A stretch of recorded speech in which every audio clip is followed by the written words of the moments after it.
Good evening. My name is Harmony Quiros. I am the chair of the Tax Supervising and Conservation Commission. Welcome everyone to this annual hearing. As a reminder, the TSCC is a community oversight commission established by the Oregon legislature more than 100 years ago. The commission oversees the budgets of all TSCC member taxing districts and annually conducts a thorough budget review and certification process.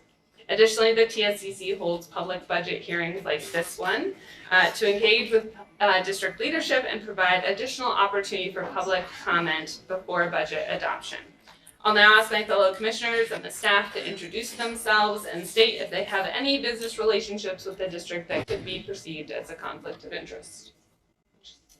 Good afternoon. My name is Mark Woodall. This is my 6th year with the TSCC. I retired in June of last year, but during my working years, I was a senior policy analyst at Portland State University in the president's office, and I have no conflicts of interest with this district. Margot Norton, I am in my 8th and final year as a TSCC commissioner. We're term limited out, so this will be my last hearing with the district. In my former life, I was a government finance officer and retired from Metro before Andrew's time as their CFO, and I have no business relationships with the district.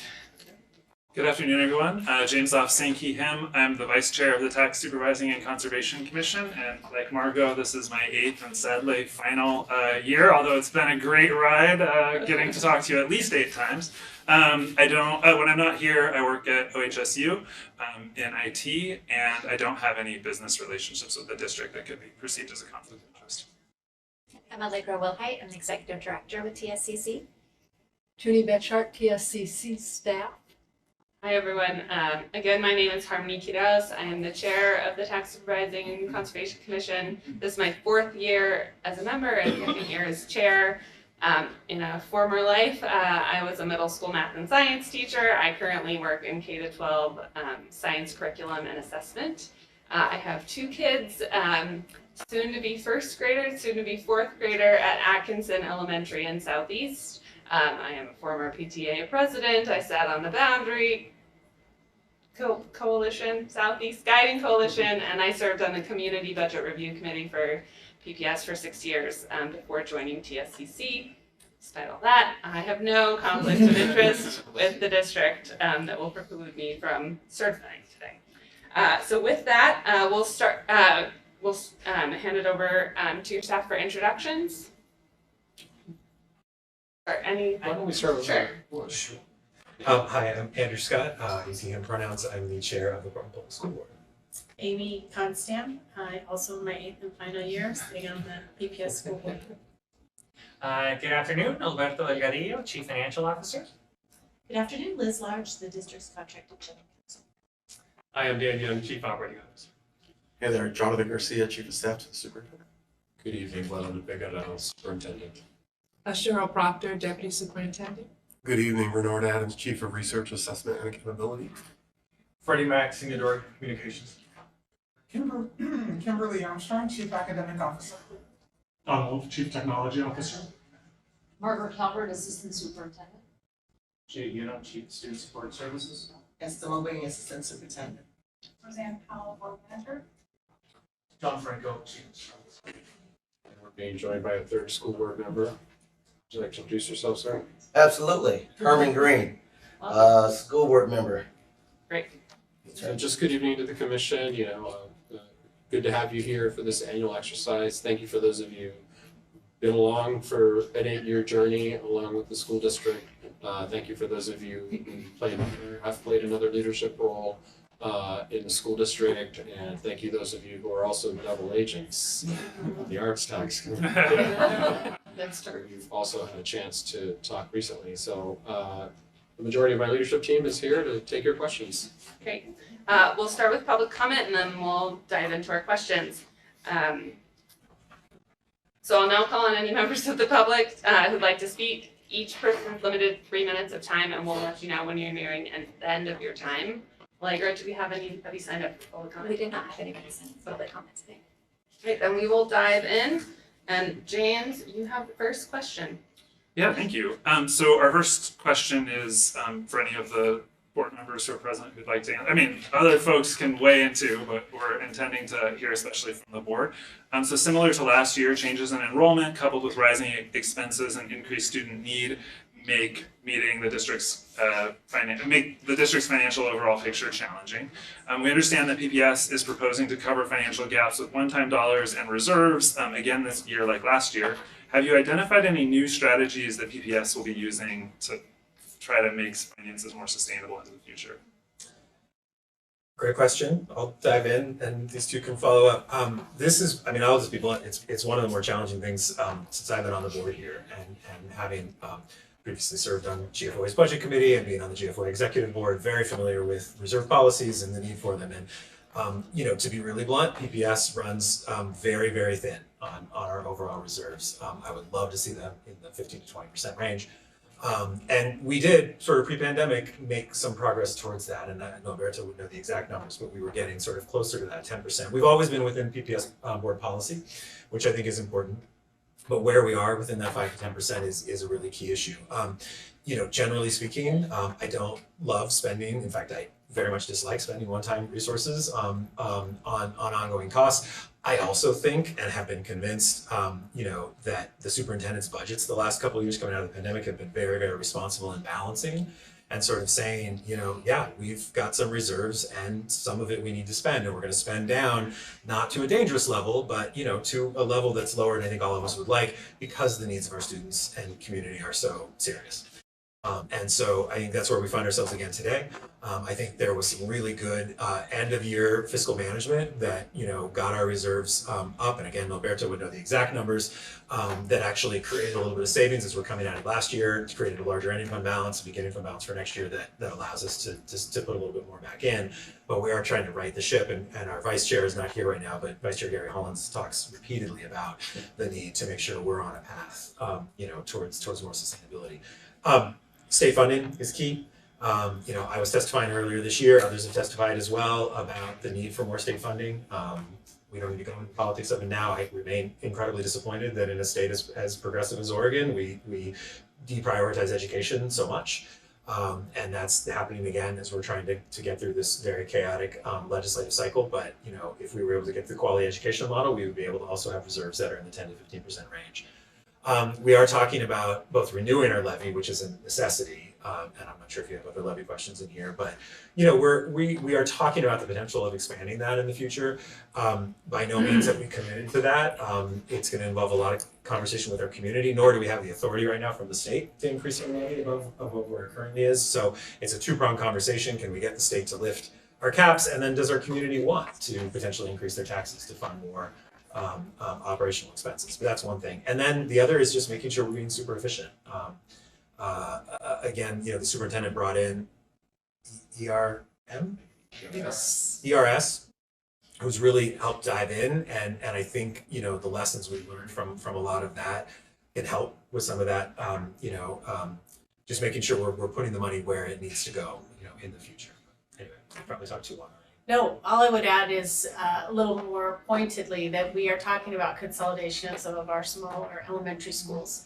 And I think recognize that that's an inevitability, and there is money set aside in the superintendent's budget, in this proposed budget, to start analyzing that and make a plan toward getting to engaging the public on that conversation, which is never fun or easy. And then just the other thing I would say relative to Andrew's point about the state school fund, for our specific strategies, I think we had our elbows out a lot more this year in Salem. I don't know if I can draw a straight line to that getting that bump potentially here, but the superintendent has shown remarkable leadership in that way, convening the other large district superintendents and really being a loud voice in Salem. So I think we need to continue to do that. Thank you for both of that. And we do have some questions later that deal with some aspects of that. And I know this is preliminary, so feel free to kind of punt. But in your response, Andrew, you talked a little bit about potentially going, to the state and then to voters to potentially increase the levy. That sounds big to me. That seems like definitely being on a path to a sustainable level of funding for the district, but it also seems like a long time horizon. So one, I'm kind of wondering if the board or district as a whole has given a thought to like even when when that timeline would be, and then some of this question, the question as written was a little bit about, so that's definitely not going to be happening next year, right? And so how many years of this kind of like deficit spending do we think we have capacity for, or is there some other strategy for like a medium term before long-term solution is figured out? Yeah, that's right. Had we been able to get a legislative change, then we might have gone out this fall with an increase. But absent, that, it seems pretty unlikely at this point. Coming back in the short session next year. So you're right. That's off in the future. I think what I would say in terms of medium and long term. I mean, I think we have been reducing, the pandemic spending, a whole bunch of one-time funding that we very carefully allocated to programs, and I think we've done the same with our.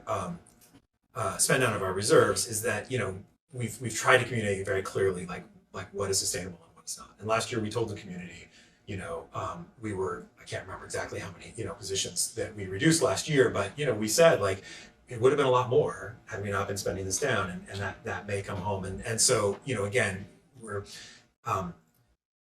to your point, I think we need to be doing that 3 to 5 year, look and sort of, be realistic about it. But it really is, it's pursuing these other options and then making sure that we're ready from a ongoing operation standpoint to do that as needed. So, and I again, I felt pretty confident in terms of, we budget and forecast conservatively, which is where we want to be. And then that allows us to, have a little bit of wiggle room when we get into the budget process. Thank you. Continuing the conversation around enrollment, we know also beyond like the dollars and cents of it, that you've been able to maintain some stability in staffing and class sizes through the spending of those federal funds and reserves, even in the face of declining enrollment. The goal to hold schools harmless over the pandemic as we are struggling through all the other components. And we've noticed in the charts, enrollment trends certainly have started to maybe level off, but we're still seeing declines. So can you talk to us a little bit about kind of the real felt impacts that the public is seeing related to decreasing enrollment and funding challenges? For example, how many schools are losing staffing this year? How many schools will see increased class sizes in the upcoming fiscal year? What are those kind of real felt impacts that parents and teachers and school communities are feeling? Sure, I'll take that question. Thank you for the question. I think it's important to note that even with the declines in enrollment, up to this point, we've not staffed our schools directly to their enrollment, right? We've been staffing above the projected enrollment levels, and we've not increased our class size maximums. So we've not changed the thresholds by which we would then add additional teachers because student numbers have grown to a certain point. That being said, for this coming budget, we did choose to staff to an actual enrollment that has resulted in a loss of FTE across some of the schools. What that means in real life is sometimes the collapse of some very small class sizes. So a class of 9 and a class of 11 this year may become a class of 20 for next year with 1 teacher instead of having 2 teachers for those classes. When we look across our large portfolio, we have 81 schools. As of last week, based on some late adds in the budget process, we have 41 schools that are not losing any FTE at all at this point, and we have 40 schools that are. Are there any demographic trends that you're seeing in like which schools have lost enrollment more so than others, or is it kind of haphazard? I did like a scan of the school profiles just as a glance, and it was kind of every other. But I'm just curious if there have been any trends noticed in where we're losing enrollment. So a couple things. We're losing definitely at the kindergarten level.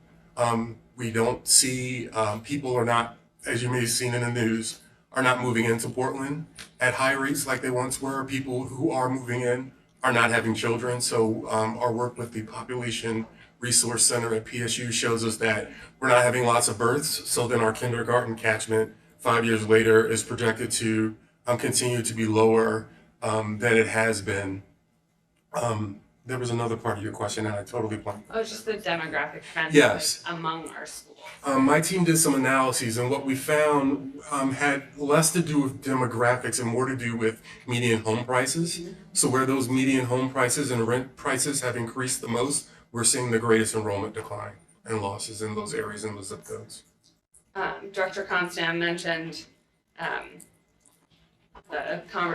starting the conversation around small schools being consolidated.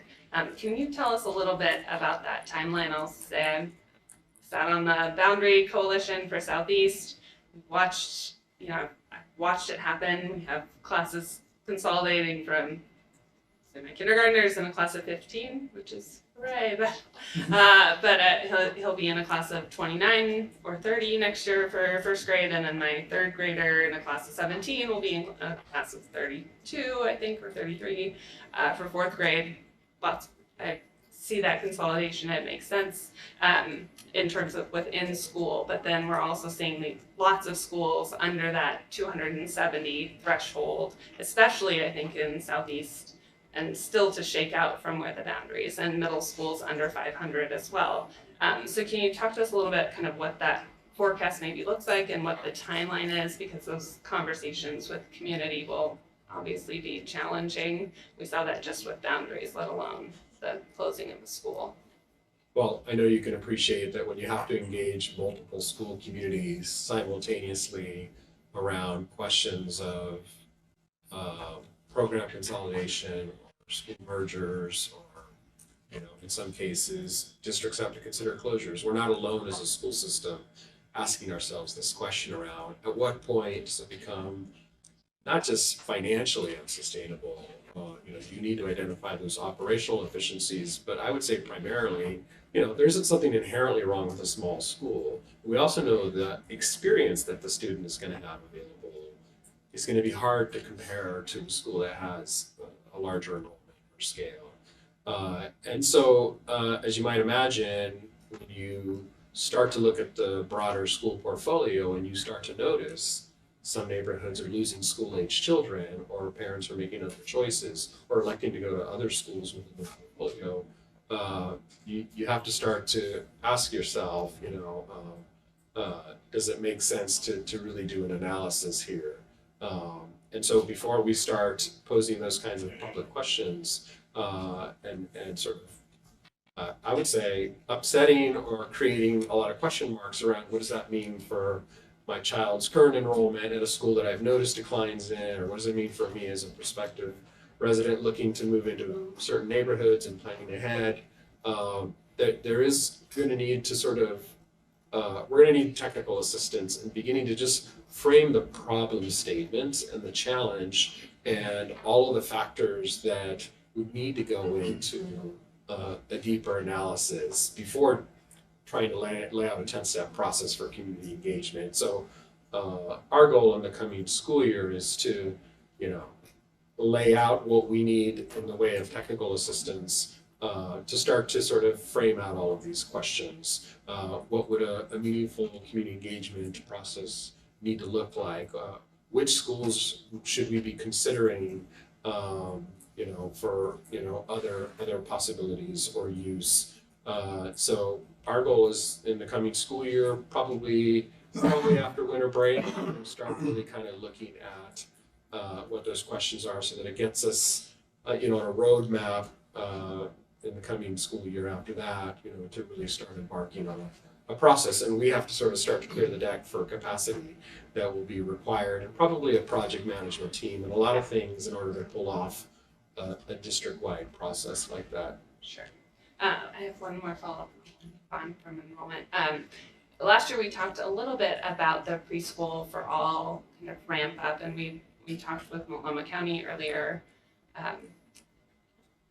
mid-May-ish, late May, and I'm curious if there's what those ongoing conversations for, physical building capacity, but also kind of this ramp, right, like ramping kids up into Portland Public Schools, like from a preschool setting, if that's in our buildings or, separate. Yeah, obviously we share, the objective of getting to our youngest learners So they show up kindergarten ready. In fact, one of the strategies for helping to utilize our under-enrolled facilities is to add pre-K classrooms, Head Start classrooms. So our early learning department has been very engaged, myself at the front end, around the Preschool for All effort in Multnomah County, which, kind of set the trend for what you would start to see statewide. We want to be able to be a school system where families could see a pre-K 12 journey, our option available for students. But whether you're enrolling a district, and we're really trying to be good about grading whether it's Head Start or district funded or Preschool for All funded, making sure that families know that those are options. And I think coming out of COVID, there was a little hesitancy to take up seats that were available. And I'm always talking about, if you know any 4-year-olds out there, sign them up. Because we want to see them, because we know they're going to be our students the following year. So what better way to set a positive foundation for them?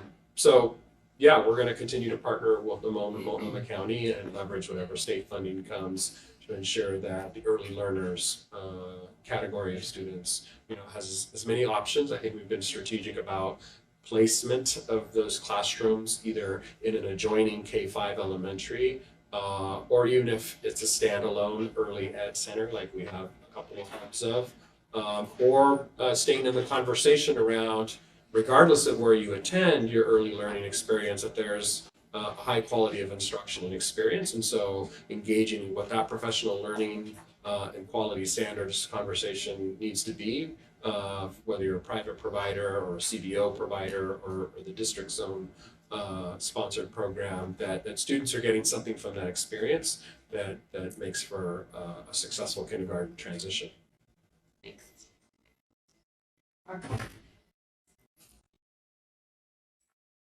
As Chair Scott mentioned when we were discussing deficit spending, that you had talked with people last year saying, well, if we weren't doing this, it could be much worse.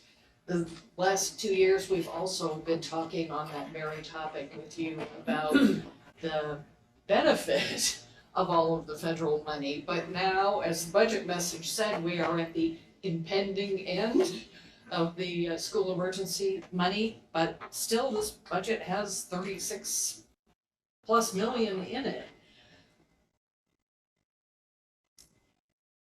Last year we talked about the programs that you have enhanced or started. Will the pressure be on to continue those programs? Will people become reliant on them?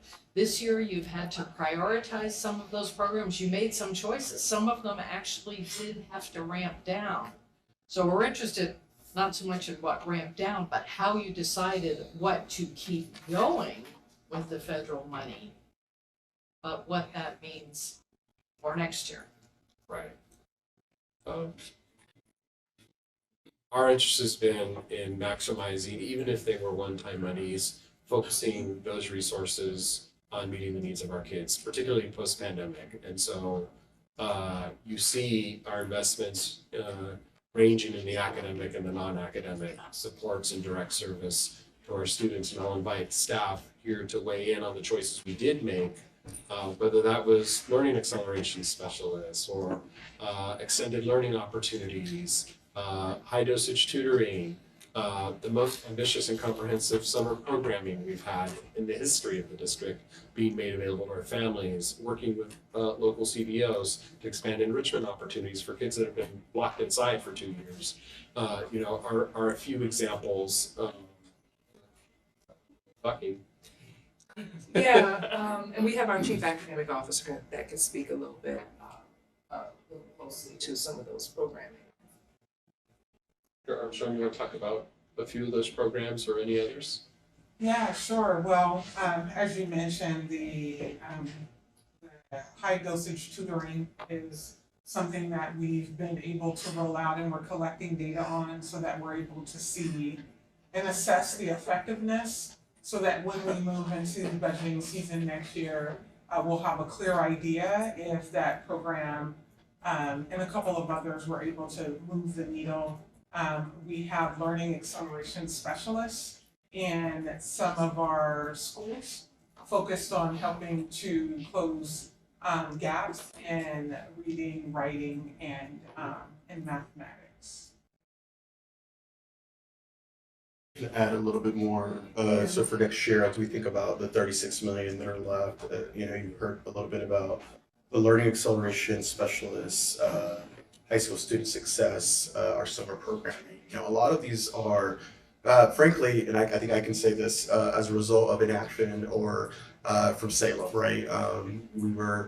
There was conversations about summer programming, summer investments this year that never materialized. And so how do we as a school district ensure and continue to provide that level of service with the limited funds that we have? So we invested, about a third of our dollars on summer learning and enrichment for next year, right? And we continue to think about priorities that our community have risen to the top. So our response to climate crisis, right? Last year, our board approved one of the most bold climate justice policies in the country to get to zero emissions by half by 2030, and full by 2040, or net zero by 2040, which means that we're going to have to make significant plans today that will impact us 10, 15 years from now. So some of the limited dollars that we're using from ESSER is to ensure that we are thinking long term about some of that, the positive impacts, right? That will generate that. And the last thing, again, just thinking through our need to continue to provide professional development to our educators, given the rollout of curricular adoptions over the last few years as a result of our 2020 bond. So thanks to that, we're continuing to upgrade or update our curricular material. And so what that means is that we need to provide that level of support to our educators to ensure fidelity to implementation. And so again, with the limited dollars that we have, using one-time dollars, we know that the best way to use one-time dollars is in professional development. So about a third, or $7.5 million are being used for professional development next year. So there's that whole range of direct services, supports, and programming for our students, and using the one-time dollars to raise professional capacity of our educators, who we're going to be left with post-ESSER. But I think what's exciting about it, and I think we stand in as an exemplar about as a school district, I know that that's not the case for the other 197 districts in the state. The vast majority of whom have had to use their ESSER simply to operate and stay in the black. You don't hear them talk about all this kind of programming. So I'm proud of the fact that, somehow we've kind of found a balanced, prudent approach to not just maintaining our core functions, but also make sure that these kinds of funds are supporting our students when they most need it. I would also add that we're letting research guide us in our decision making. For example, we know materials matter, and so with the curricular adoptions, building teachers' capacity to use those materials well and intrinsically is important. We know in other districts, you sometimes read when they say high dosage tutoring, they're allowing people who aren't teachers to do the tutoring. Our tutors are all licensed, certificated teachers, because research says that's where you really get an impact on student learning. And again, with our learning acceleration specialists, we're providing that push and support for our Black and Native students in schools. Again, having certificated licensed staff with skill and capacity should improve student outcomes. And I'll just quickly add, just from a practical budgeting perspective, the idea that we can do anything, but we can't do everything. And so having some thoughtful conversations around what are some areas where we just need to stop doing things, or identifying reductions, not for the sake of just cutting, but for the sake of reassessing and repurposing, because we know there are some funds that are sunsetting, and we know that there are initiatives that we want to continue. And so going through that process this year, we went through a cost containment process, understand where can we identify efficiencies, reductions, but also knowing that, wow, there's some great programs we want to be able to continue, not just for next year, but building that transition over the next few years. Because a lot of people talk about the fiscal cliff that ESSER's created. So, right, as much as how high do we want that cliff to be, but it's also how do we want the landing to be? So that's been, as we've gone through this year, we've gone through that process and really like setting us up for the following few years as well. I appreciate your remarks because that's exactly where I was headed. I heard very clearly that you've made thoughtful choices. I particularly appreciate that some of the capacity building with your staff, when you are no longer able to support that level, your investment's in the bank, that's great. But my concern is high capacity tutoring, the necessity of summer programs. Will the district not be pressured about those services in competition with everything else that you're gonna have to be looking to manage that cliff? I think, Margot, you hit the nail on the head, and that's the really interesting question. And for me, I think that this has given us a rare opportunity to invest in what you can call demonstration projects, things we've always dreamed of being able to do for our students, especially our students who are behind but have never had the resources to do it, like the summer programming.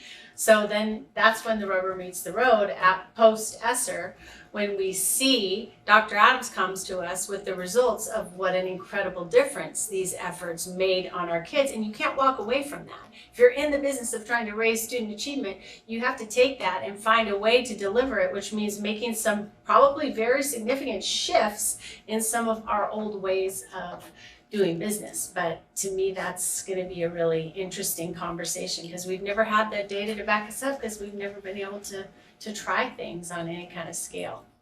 Well, more campaigning for your next local option.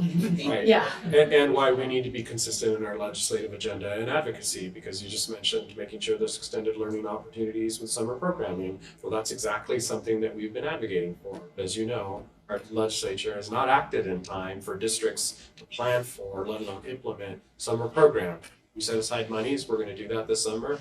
We're hoping that there's, by some miracle, still some budget that gets identified for the coming summer, so we can offer some level of summer programming then as well. Thank you for the thoughtful conversation. On one more follow-up. You hear a lot from me. Go.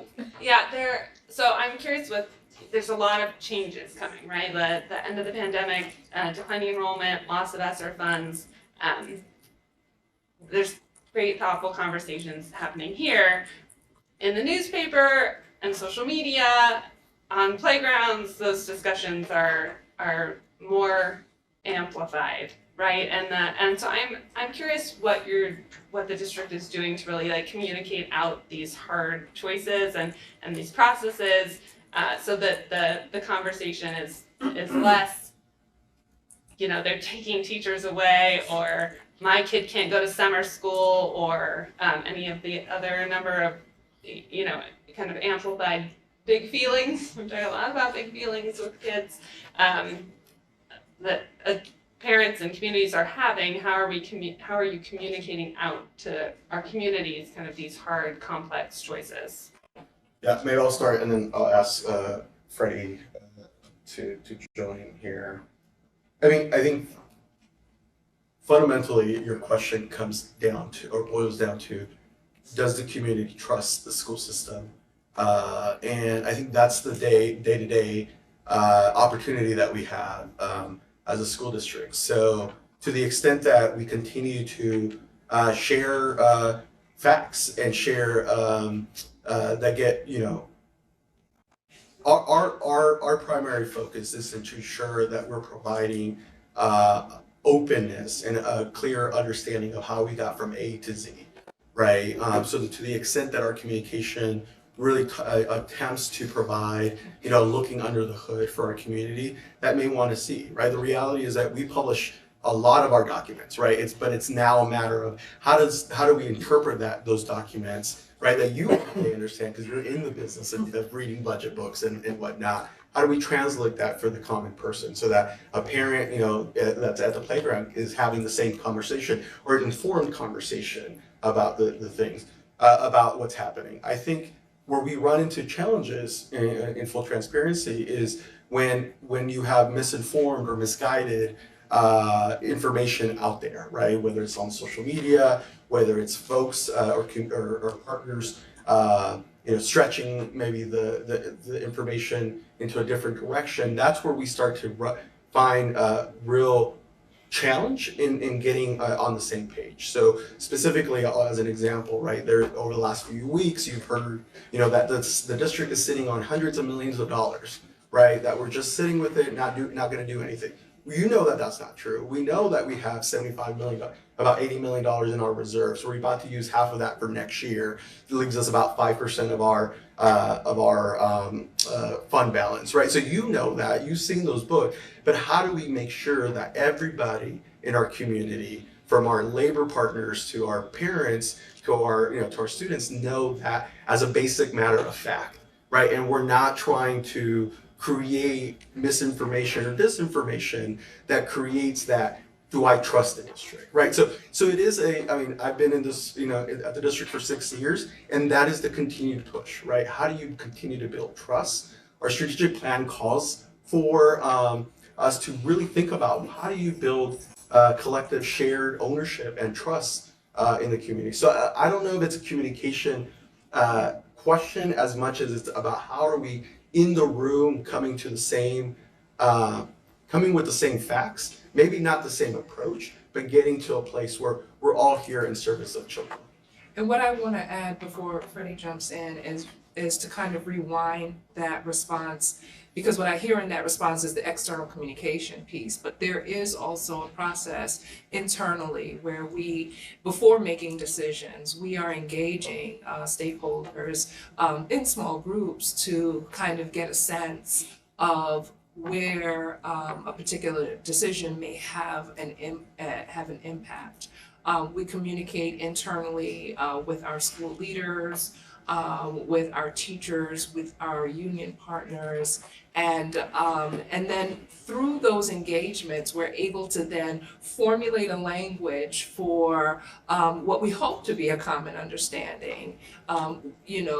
Because those engagements gives us the perspectives that we in and of ourselves would not have alone, just making a decision in silo.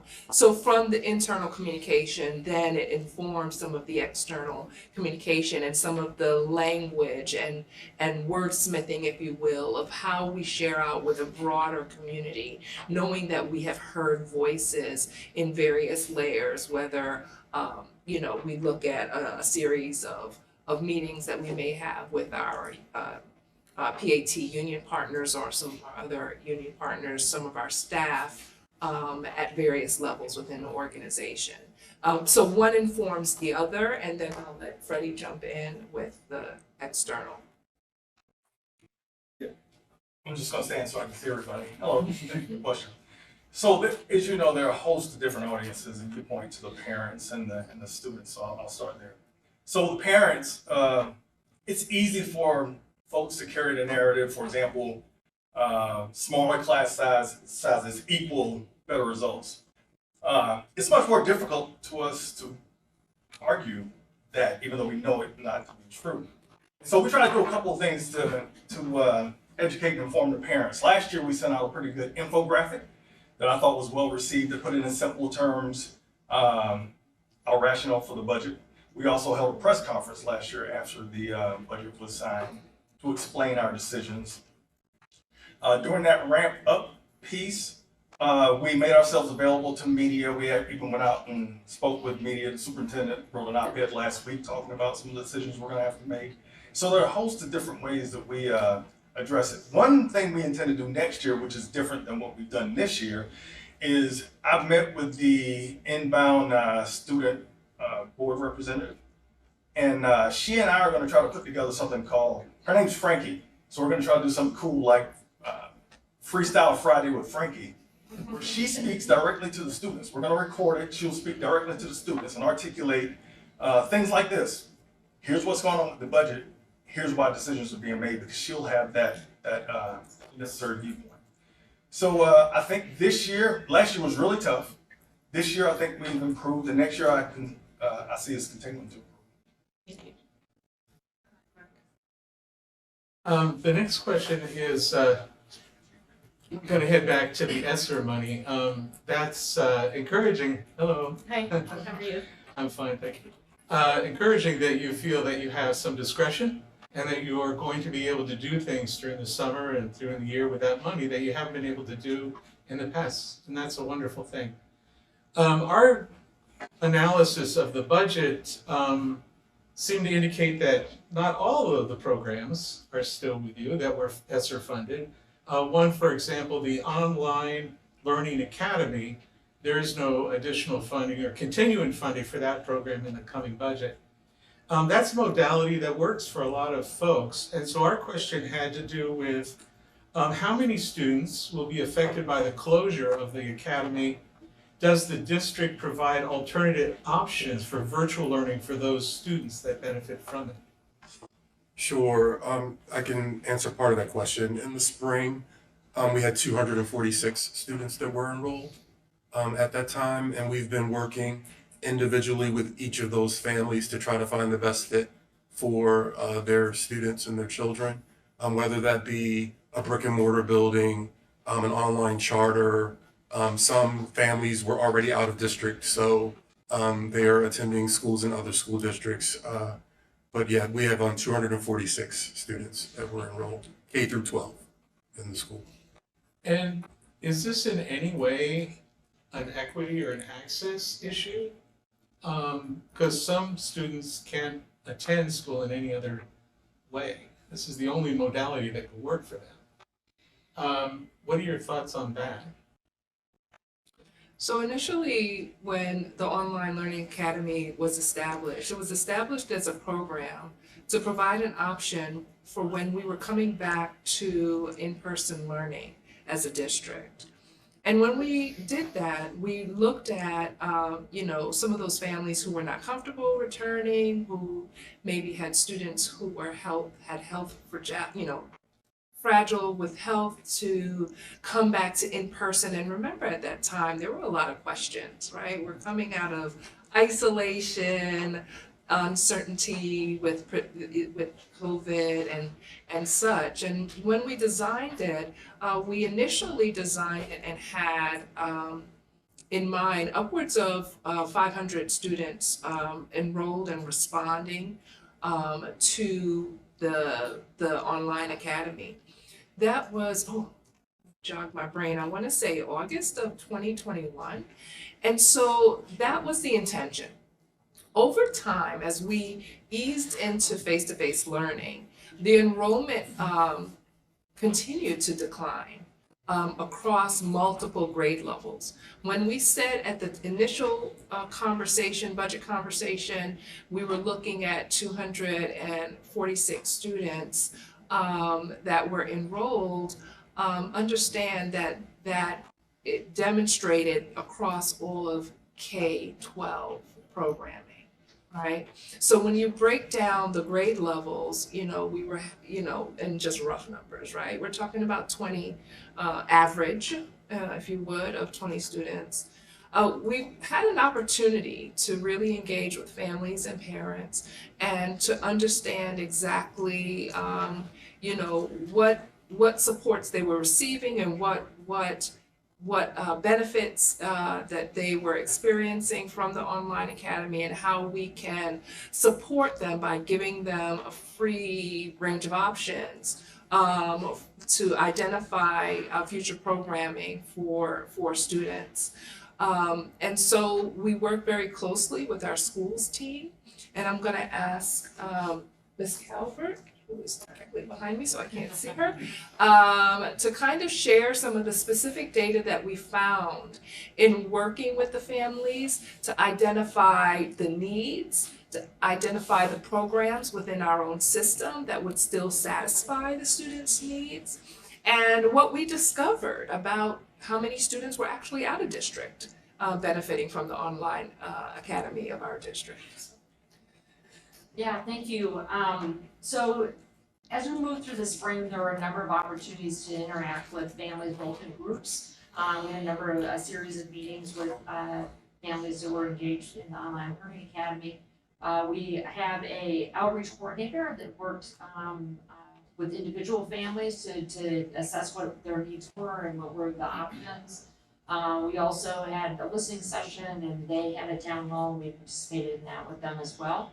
there were some key decision points that surfaced from these conversations, and one of the things that surfaced was their interest in, some families were interested in continuing online learning, and so we worked with some of our online learning charter schools as well as neighboring districts to look at what are some of the options for students who are interested in continuing.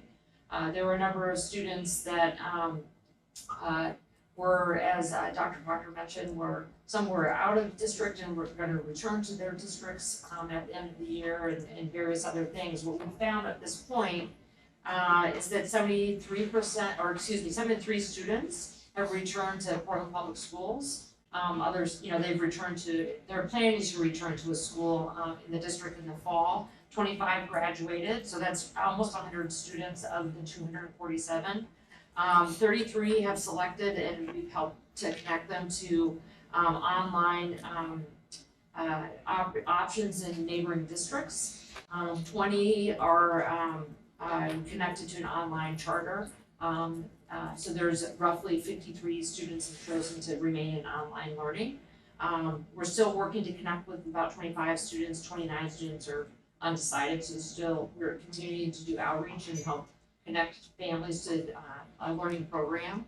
And then there's a few that that are receiving special ed services that we're going through actual meetings to determine what is the appropriate placement and what are the options for next year. So there's a number of families we're continuing to work with as we go through. And I think that as I said, there were in the conversations we've taken to heart what work for families and thinking about where are the spaces and places that those specific needs can be met either within our system or across multiple systems. That's very encouraging to know that as you stand down a program like that everyone seems to be well taken care of. So thank you. I just want to add, because I want to connect it back to your conversation we were having and the questions you asked, because this is exactly it. And I think you're right. You're pointing out that this particular modality works for some families. You asked the question earlier, how are we moving away from use of one-time ESSER funds? How are we avoiding, spending one-time dollars? This is what that looks like. And I want to be clear with you and with the community. There are no easy answers here. This is online learning academy was not something provided before the pandemic. I think it was the right thing to do with the resources we had. Looking at it now, it costs over $20,000 per student. And these families will not be better off as a result of getting rid of OLA. The district as a whole, from my perspective, I'm speaking only as one board member, will be better off by taking those resources and putting them into other student classroom teacher supports that will benefit more students. These are the hard decisions we need to be making in order to move those one-time dollars. So just wanted to connect that back to your earlier questions and they're really hard conversations to have with the community. And again, I've had lots of communication with these families, and the outreach from the staff has been tremendous to try and connect them. But for that focus group of 200 that it was really working for, it's unfortunate. For the larger district, I personally think it's a better path. Next question. Switching gears a little bit. There have been multiple incidents in the last few years that have impacted student safety. We're in a time of celebration. The kindergarten promotion yesterday. Franklin's graduation was last.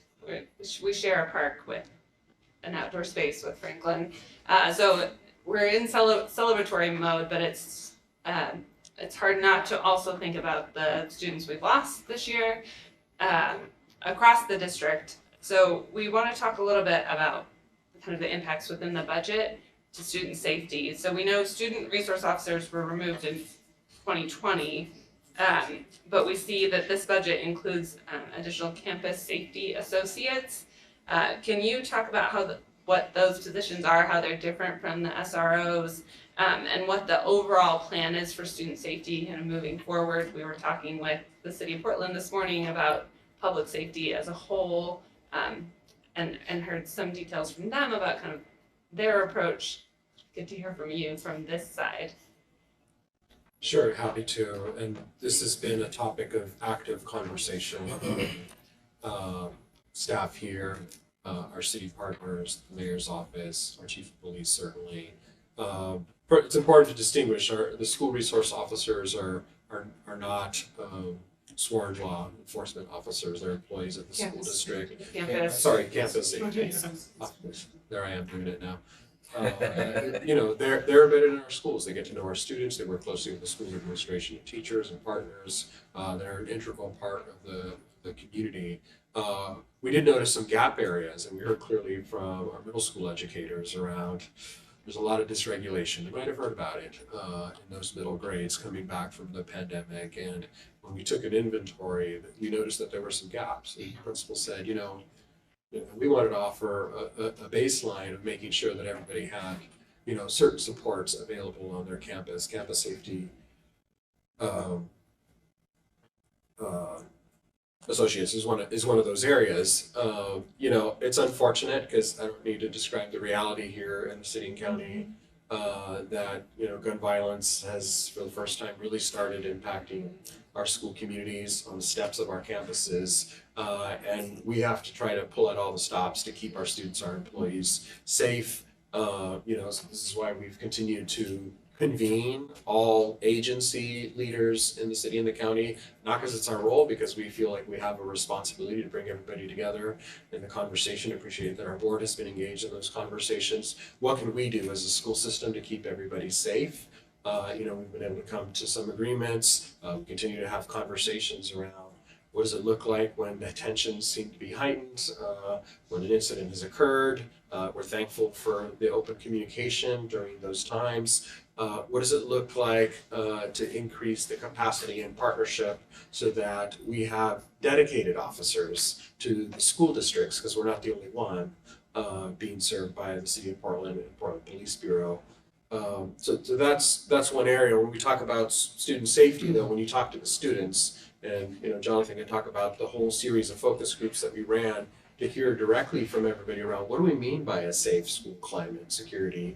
The topic isn't always necessarily only about law enforcement. It's about all the other ways they feel, you know, perhaps, you know, being on campus isn't always safe. You know, what are some of the harassment, some of the bullying, some of the social media, et cetera. And we really want to have a response for enhanced ability to support our students on our campuses. And so some of it is a campaign of education around who to call, where the resource lives, et cetera. But it's also why you see in our Student Success Act and SIA dollars, you know, we've continued to dedicate those additional resources for counselors, for social workers, et cetera. So first off, you know, there's capacity at every school to be able to engage our students and our educators around the issues that they're noticing. But I'm going to turn to Jonathan, who took the lead on a lot of our safety related focus groups and the themes that emerged and the recommendations that emerged from those conversations, as well as what we heard from our school administrators around what would be helpful in addressing this topic.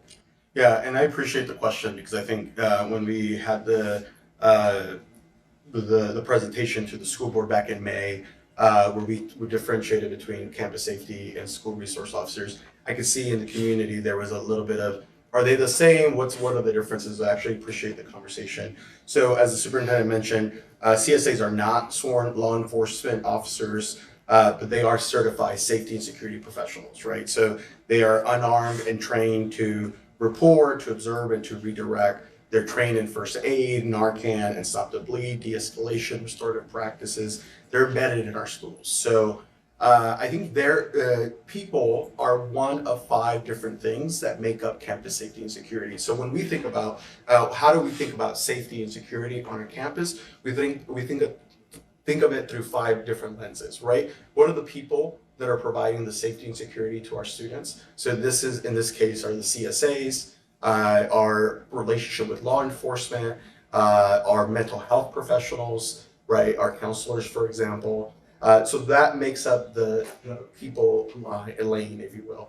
The next one is equipment and technology. How are we using equipment and advanced technology or new technology to keep students in our community safe, right? The next one is around policies and procedures. What are the policies that we put in place at the board level to ensure safety? What are the procedures that are day-to-day in the classroom and the school to ensure that safety is in play? Things from, making sure kids are in class during during scheduled time, right? And not wandering the halls. That's a form of how from a procedural standpoint, we're thinking about safety. Obviously, we think about training drills and exercises, making sure that there's a regular occurrence of folks being trained, being aware of their surrounding and what to do in the chance that something happens. And the last piece is around building design, obviously. Really thinking about what is the perimeter, how are we keeping doors locked, et cetera, et cetera. So in terms of the current actions, again, we would, if Molly Romaine was here, who's our head of security services, she would say we have a comprehensive safety apparatus at PPS. As you know, whether you look at issues or situation like incidents that have happened across the country, what we know often than not, it's someone left the door open or it's someone did not do something, right? And so to the extent that we have the systems and the processes in place for safety and security, but making sure that we reinforce and we grow those processes and those systems and those tools in place. So for example, we have 59 people on our safety and security team. We're gonna add an additional 19 or 17, I think, with this upcoming budget. That will ensure that all of our high schools have coverage, campus safety coverage until 8 p.m. Right? Because right now they were ending at 3:30 or 4, right when the school ended. But we know our high schools are alive past 3:30, past 4 o'clock. So making sure that they're there. We also have doubled our youth violence prevention team for next year. So we have 2 folks who are dedicated really to working with those communities or families and students impacted by gun violence, by violence in our community. Their focus has been primarily at the high school level or working with high schools. To the extent that they're working with middle school and elementary, they needed more support, right? Because what we're learning is a lot of things are happening at the middle school. Kids are getting recruited at the middle school. They're getting activated in that age group. So wanting to make sure that there are supports there. So we've doubled that there. We are also continuing to partner with local organizations. Next year, we're currently working with MESD and Monoma ESD to establish Rivercrest Academy, which would be a sober and supportive school for students recovering from substance abuse. So again, that's another example of how, you're not thinking safety and security, but there's implications to that. I can keep going. I have a whole laundry list here. I'm proud of our middle schools received a minimum of 2 counselors, which we use a ratio of 250 to 1. As you know, the American Association of School Counselors recommends 250 to 1. So we are actually at that target. And recognizing that we have a lot more to do. So as the superintendent mentioned, over the last 6 months, we've been meeting with students, staff, families, getting input about what more can we do. And what came out was a set of 13 recommendations. And so you've heard some of those: additional campus security staff. One of the things that we heard loud and clear from students is that they don't feel they feel safe at school when they're in the 4 walls, but to and from school, that's where a lot of question comes in. So we're going to pilot, for example, a walking patrol, right? So we're working at 5. We're going to identify 5 schools and provide some walking patrol, community patrol, so that folks in the community, auntie, neighbor, cousin, can be out there providing that level of support. And as we're thinking about, the latest technology, wanting to make sure that our schools have that technology, whether it's gun detection software or emergency,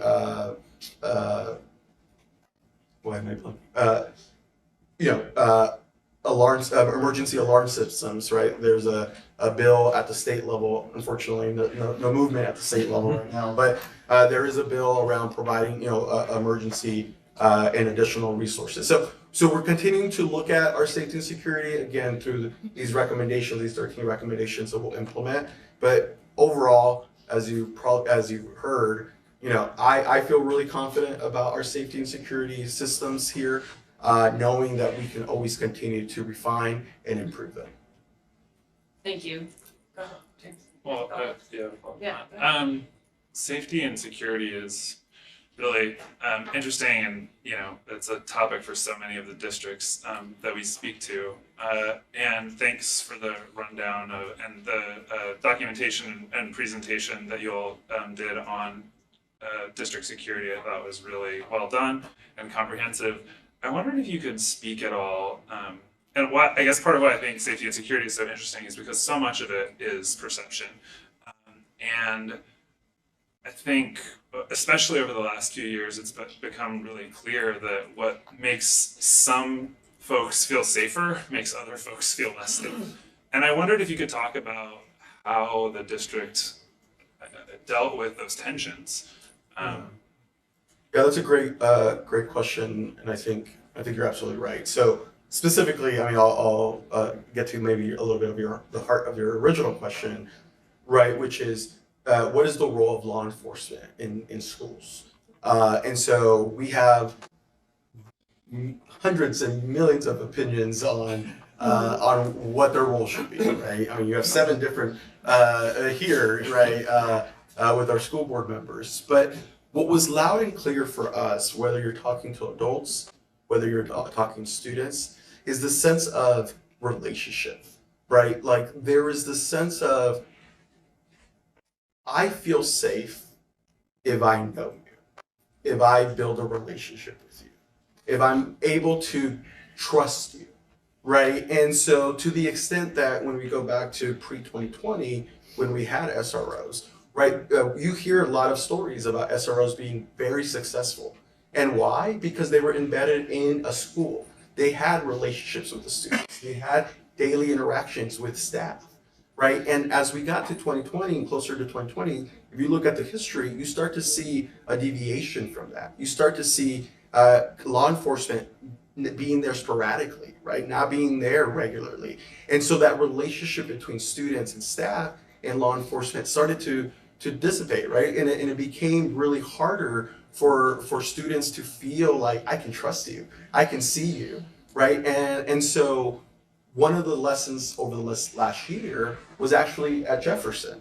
When, after the shooting at Jefferson, we did work with law enforcement to bring an SRO to be within the community, be embedded in the community.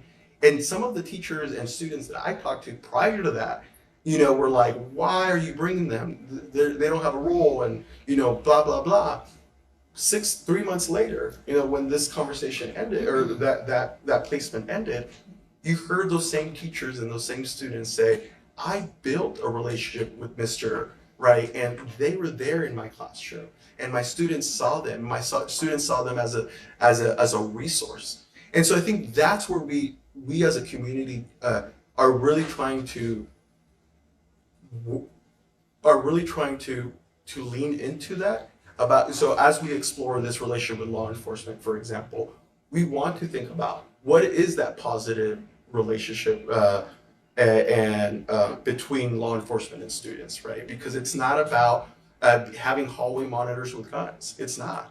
It's about having these adults in positions of authority, in positions of support to say, I see you, student, right? And I think that's where you start to see more alignment, I think, to your question, around, what does safety and security mean, right? Because if not, you start to get into, well, this is what it means for me, this is what it means for me. But I think there's a sense of, can I belong? Is this part of my community? Is this my tribe, if you will? Thanks for your thoughtfulness on that. We need to shift gears a little bit to a different kind of safety, I guess, in some sense. So we saw that this budget includes funding for the movement of Harriet Tubman Middle School. Can we understand kind of where things stand on that movement currently, and what the sites are that are in consideration, and if one of them is Jefferson High, how that would impact the current students at high school? Sure, so I'll take that one. It's a good question. So first, where we are is there's no specific site selected yet. We're still in that process. What we are right now is we're engaging community about those site options. There are a number that are still in play. Because we don't have a site, we're not really saying that there's only so many. We want to keep our options open, of course, if that best possible site comes to fruition. But one of the sites that is being considered is the site that is just south of where Jefferson proper is. So it's across the street. It's currently a vacant lot. As planned right now in the Jefferson design, that's anticipated to be athletic fields and parking as well.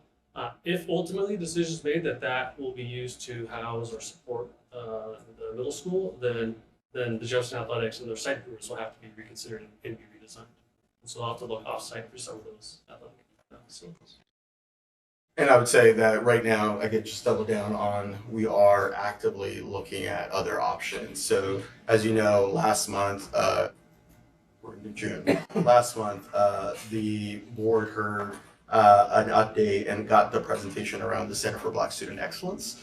And so as we were actively beginning to think about where that goes, it has given us an opportunity to think about, additional possible sites in and around the Albina neighborhood. So we're grateful for those in the community that have reached out and said, you should think about this property or this, because those actually have reignited a set of conversations that I think will lead us to a good path for our community.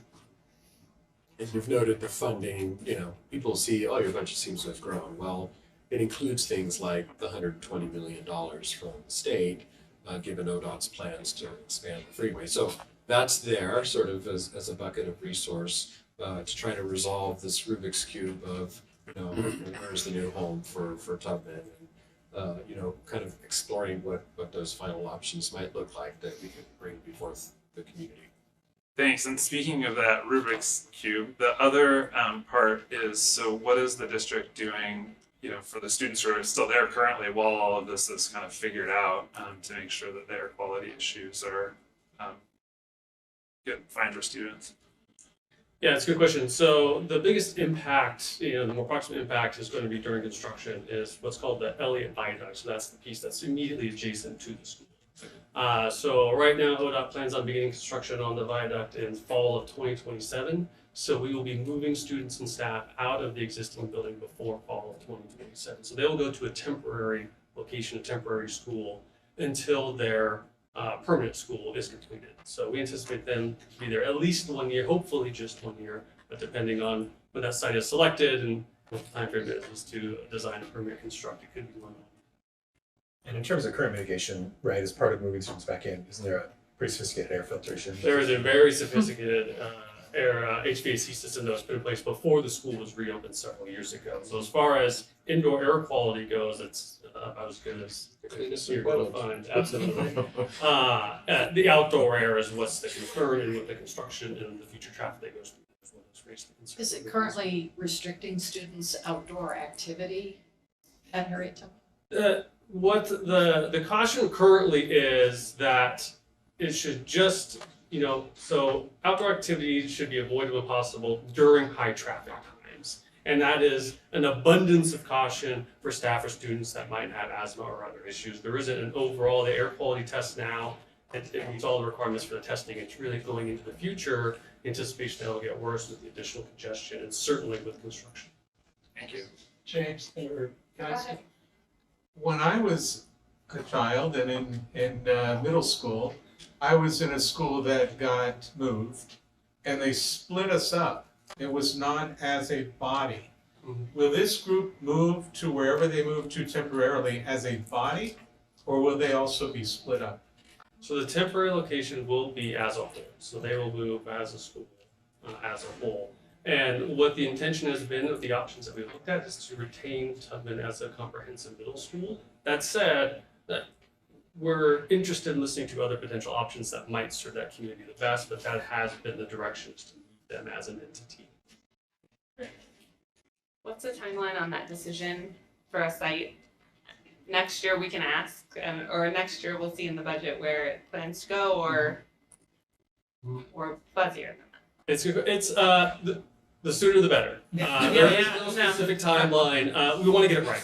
This is going to be a school that's going to be there for 100 years. We've looked at dozens and dozens of options. It's a tough challenge to find that right site, to find in the neighborhood. That neighborhood is pretty well developed. There's not a lot of options, so we're really trying to be creative. But we want to find the right one. We don't want to rush it and end up with a product that's just not best for the student. Well, I think to just highlight the point, again, I want to make sure that at this point, given that we've been searching essentially for the last year, we're at a place where it is going to be a relational transaction. In other words, because of the limited opportunities in the neighborhood, It is going to be about building a relationship with a partner, whether it's a private partner or a public partner. So those are the things that we're actively now exploring. And I will say that by next year, you will definitely know where Covenant and all of these are located. Hold you to it. All right, it would not be the annual budget hearing if we did not talk about the bond. So I get the bond question again. So 2012, those projects are taken care of. 2017, still some money, but those projects are pretty much, locked in. 2020 bond, we're still in planning for whether there's a site component for Black Student Excellence, or we're planning for Cleveland, Wells. At the same time, we have planning enrollment, and then Tubman popped up, and who knows what the next emerging issue will be. Has any of this changed your planning for the 2020? Yeah, that's a good question. So this is gonna be a big year for the 2020 bond. We're gonna see, finish the final phase of Lincoln High School, which is the second phase, which is the site improvements. Benson, our multiple pathways to graduation projects are in construction, so they're going to be going all year in construction. Planning is going to begin for IDB Wells in Cleveland. We got a bunch of other projects underway. We have seen certainly some changes in unforeseen conditions as we get into these projects, and construction cost escalation has continued to be very, very high. That said, we have risk management strategies, including allocating budget to a program contingency. So some of our projects that have increased in cost, in particular taking costs first, we've been able to manage those increases. So as of right now, we do have a lot of work. Some of those high risk components are behind us, but there are still some in the future, but we are forecasting to complete all of the scope of work on budget as. Well, we've already talked this evening about the safety considerations, both for physical plant, for technology, but there's also the very substantial curriculum investment, technology investment in the 2020 bond that we know what's happening with some of the curriculum projects because we read about it in the paper. Some of those are behind, right? Oh, you're talking social studies. No, we're not. So when it comes to curriculum adoption, we have fully adopted K-12 ELA and K-12 math since the 2020 bond. This year was the first year of implementation for our 6-12 math, and for our K-12 ELA last year, we started implementation with our K-5 math and our foundational skills, which was K-2. So, we have definitely made progress in all of our adoption series. There has been a stall, a delay. We've made a conscious decision to pause on the social studies adoption, and that's because the state is going to be changing the social studies standards. With the emerging conditions kind of cause things to. We want to purchase materials that might be outdated in a year. Yeah, and I think the only thing I would add to that is that we had a committee go through a process of looking at curriculum and making recommendations. And so it just so happens that one of the recommendations coming out of the middle level is with a publisher that we already use. And so what we're able to do for middle grades is actually provide updated curriculum for the next 2 years, so more of a bridge. So we will have updated materials in all of our classrooms. We just won't have the 6-year adoption timeline that is what is how we define a full adoption. For social studies is what we're speaking Yeah. about specifically. That's one content. And the last factor was enrollment. Consolidation of schools came up earlier. Will this have any impact on bond planning? I'll say, for right now, and certainly for the budget for next year, there's no immediate changes that we forecast. As the district engages in those conversations and engages the community and creates that plan for what may come from those decisions. There may need to be some course correction, but I think that's in the future. And that was, Dan gave you the great staff response. I'll give you the policymakers response. Is that, we've already raised the point that absolutely we should reconsider some of our criteria and our educational specifications that describe the optimal number of students for a comprehensive high school or the optimal number of students for a middle school, because they're based on enrollment projections that are no longer accurate. And so this could definitely come into play in the very near future with our determinations about Tubman. Maybe we are end up building a slightly smaller school. Potentially even Jefferson, even though they're in the design phase. Definitely for consideration for Ivy Wells and Cleveland. So we have raised that question, and I think it would be not reasonable to not go there, at least to consider it. Thank you. I want to add to that, Considering this. so the population center at Portland State, they only do projections out 5 years.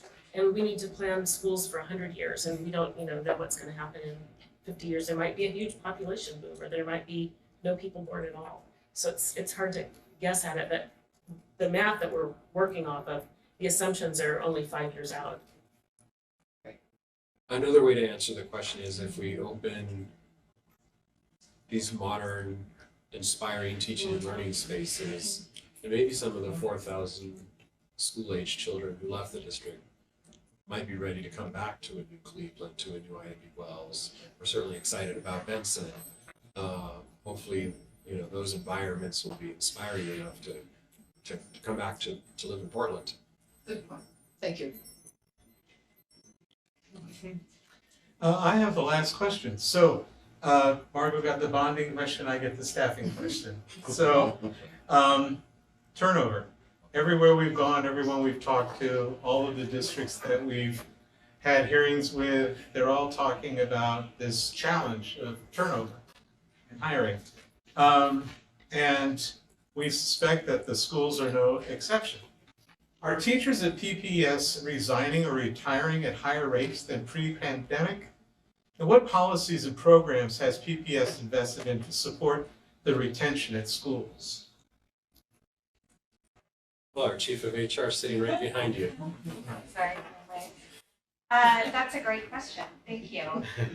Chief of HR, Sharon Reese, and I'll take that one. Actually, we're not seeing a statistically significant increase in resignations or retirements. As it turns out, a couple numbers in 2017-18, we experienced just over 5% of our teacher workforce resigning. Last year, we experienced about 4.5%. And we are on track to experience the same thing this year.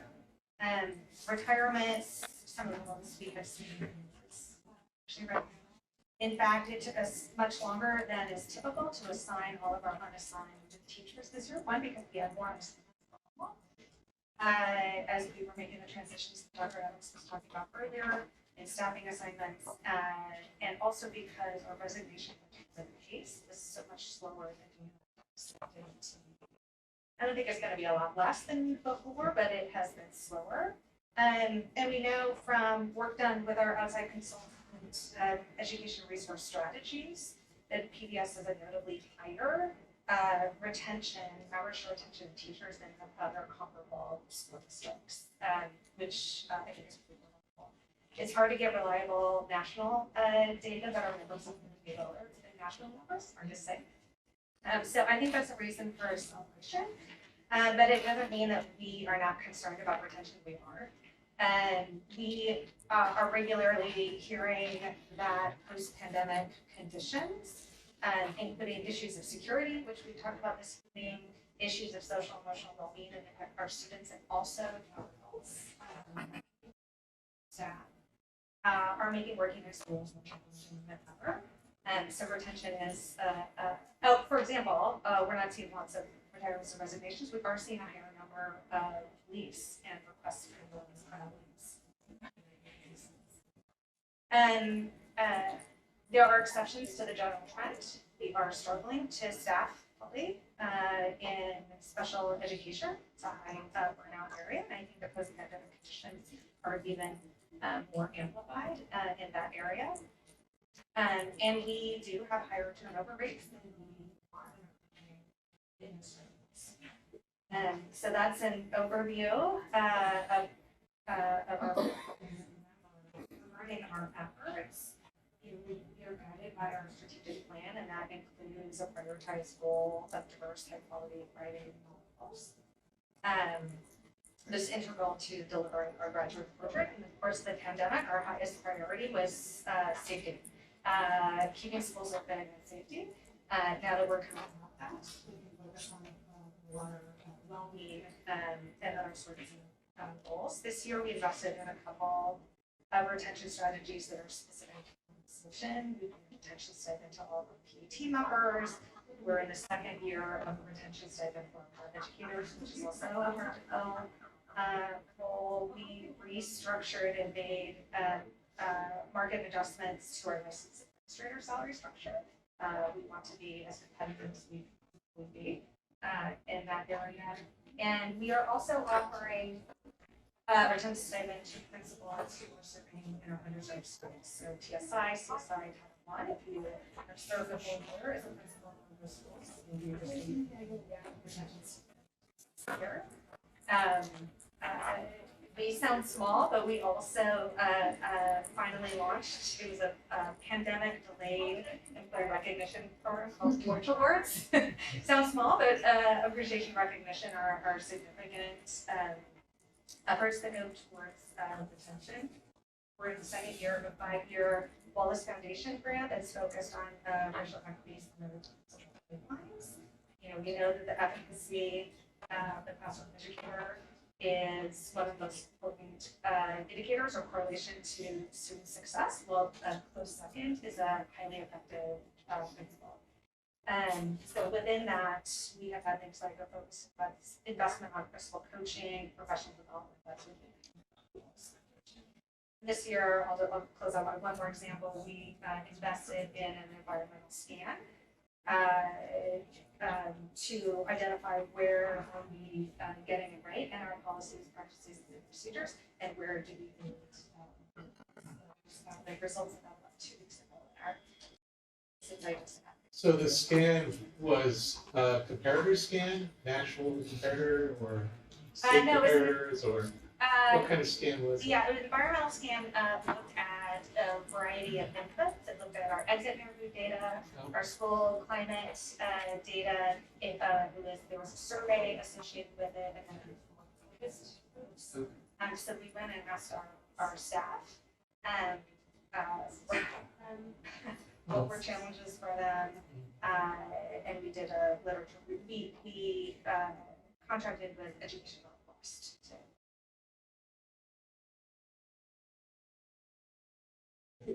How many principal vacancies are there right now? One less every day. John Franco's working it over there. Yes, that's right, sorry. How many principal vacancies are there? Speak from personal experience. Atkinson has had an interim principal all year. Looking forward. I think we have 8. Okay. Oh, you're in exclusive. Right. Not my favorite group to be in. We're on time again. So we're on a roll. Okay. Thank you everyone for your contributions to the discussion. We so appreciate your candor and thoughtfulness. We know you're dealing with very complex issues that don't have easy answers, and we're thankful that you put so much effort into responding to the public and the community with these details. And we always look forward to this at the end of our budget hearing. We have 2 more to go after this. With that, I will close the hearing and open a regular business meeting of the TSCC. Commissioners, do you have any further comments on the budget? Thank you. Allegra, will you please share the staff recommendation for the certification letter? Yes, I would like to start by commending PPS budget and finance staff. It is so much work to put this together to get to these end products, and we notice it and we appreciate it. All of the data that's pulled together and the efforts at communicating out very complex information, just as many of you alluded to today. So we would also like to thank them for their collaboration with TSCC throughout the year. PPS is great about saying, I think we know the answer to this budget law question, but we just want to check in. We want to brainstorm it with you. And we so appreciate that partnership, just making sure we're doing everything we can to be in compliance. So for the fiscal year 23-24 approved budget, TSCC staff found the budget estimates to be reasonable for the purposes stated and the budget to be in substantial compliance with budget law. TSCC staff has no recommendations or objections to the budget. Thank you, Allegra. May I have a motion authorizing the commission to sign the certification letter as recommended? I would move this. So. Thank you, Mark. I'll second, James. Thank you. All in favor, please say aye. Aye. Aye. So certified. Allegra will provide the certification letter shortly after this meeting. Thank you again, everyone. I'll officially adjourn the meeting right on time. Thank you.